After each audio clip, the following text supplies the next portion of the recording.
Sago everyone, it's Galeno Douglas here, and we are out here on this chilly winter day getting ready to start the process of tanning, hide tanning.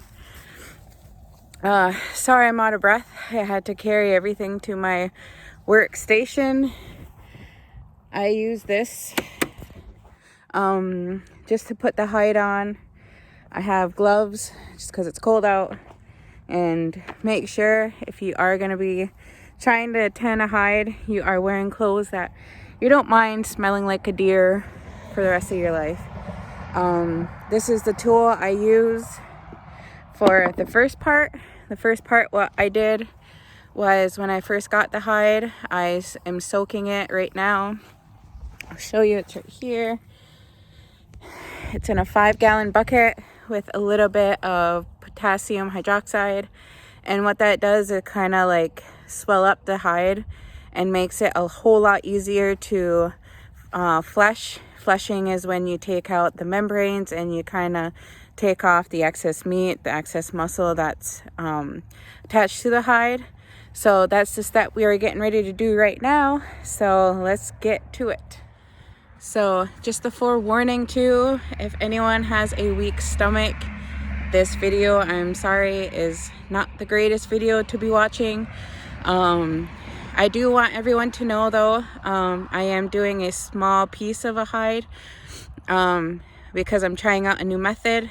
So I'm doing the smaller piece the original way that I do it, and the way that I do it is going to be different from the next person or someone you may know.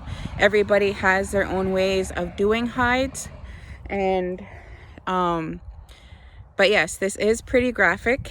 I will show you what the hide will be looking like after the fleshing and kind of during the process. But this hide was, this deer gave itself up to my partner, and we use it all. So every single piece of meat that was on the deer is in our freezer right now. And you know, whenever we see people asking for a deer roast or deer meat, we give it to them, and we never ask for money in return. That's just the way we were always taught, was you never, you share what you have. Pieces of the bones are used in the hide process. The brains are used during the hide process. The deer gives itself up, and we give thanks to that deer, and we use every part of the deer. And so I just wanted to give a little bit of the story of the deer before we keep going. It was a buck. It was a pretty aged buck. It was actually pretty big.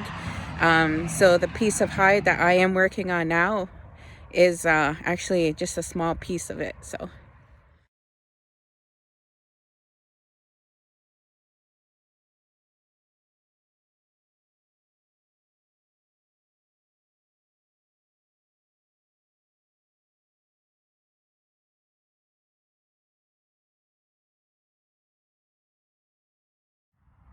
So I just got done fleshing the one side, so I will give you guys a quick look because I am doing a small hide. I don't need to soak it back in the potassium hydroxide solution, because usually if I was doing a bigger hide, I would, make sure you like tie up your dogs, because this is like ultimate snacks. Is a deer hide. My dog is staring at it right now. But so when you do a bigger hide, I usually soak it. It makes it easier. As you can see, now it's nice and smooth. There is no muscle or any membranes left. Maybe just a few pieces. I'll just cut them off after. But yeah, so I don't really need to soak it again, because as you can see, I just start to scrape off the hair side, and it's coming off really easily. And that's what the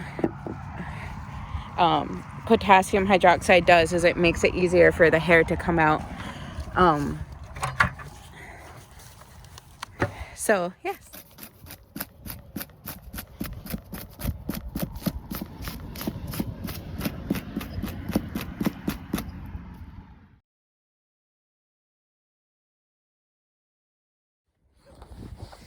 Hey everyone, so we're going on, I think it might be day 3.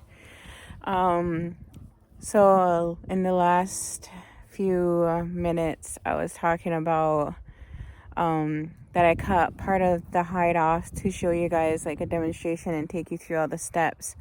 So the part of the hide that I did cut off was more the hind quarters of the deer, so like the back end and the behind area. And those are usually the more tougher areas. So when I was getting ready to start scraping off the hair, some of it came off easily and some of it didn't. So I put it in a pretty weak solution of the potassium hydroxide, just to swell up that area a little bit more to make the hair easier to come out. So I let it soak overnight all day. So now I'm getting ready to pull it out, and I'll show you a video of how it looks scraping all the hair off. It's usually called the graining process. As you can tell, it's nice and snowy here. I think that's one of the beautiful things about hide tanning is that you kind of really have to trust your intuition and go with your gut feeling, and you kind of have to get to know the hide and all of its flaws, where things will be a bit more tougher, where you have to soak places more, and it's all trial and error, learning as you go, which is something that I love. And it really makes you, get out here in the elements of Mother Earth. Like, it's pretty cold out. It's actually freezing out. And I would just love to be all cuddled up inside, but I have to tan a hide. And so it's making me get right out there. And, you can't be afraid of it. You have to just go forward with it. So, yeah.